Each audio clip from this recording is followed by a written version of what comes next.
vita intensa, un esempio per le giovani generazioni. Paola Dildin compie una cifra rotonda, ma è un esempio da seguire ancora oggi, quando insomma forse siamo distratti.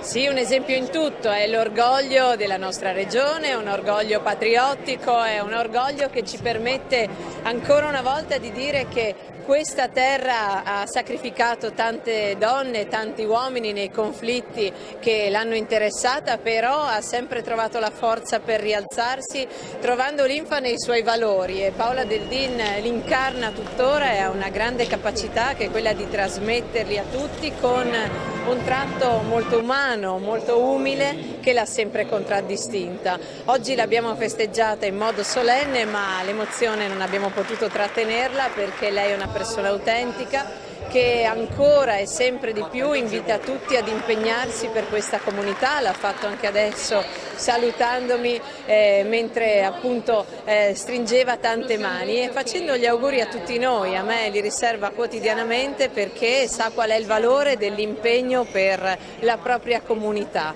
e quindi con questo spirito, con questa tenacia, con questo grande sacrificio che lei ha fatto, noi cerchiamo di diffondere il suo pensiero, i suoi ideali e continuare a crescere per un futuro di pace.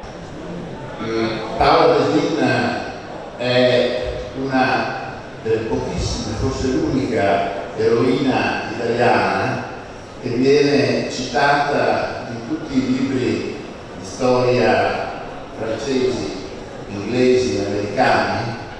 È la mia personale e devota ammirazione.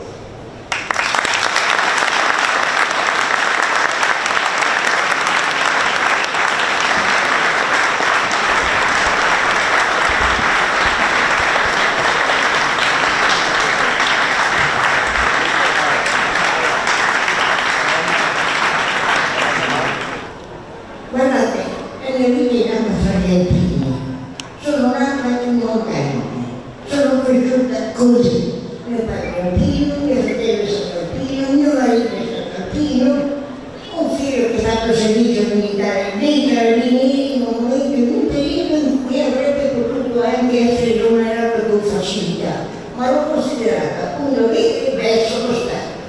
E anche noi genitori abbiamo considerato che fosse una formazione giusta e doverosa.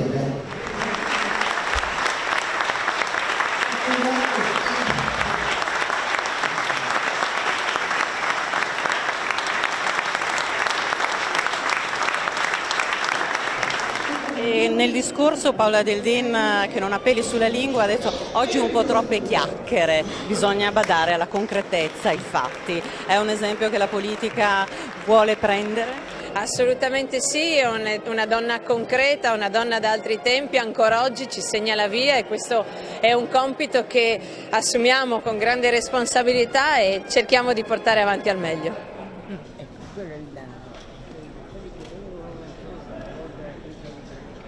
Ha ragione.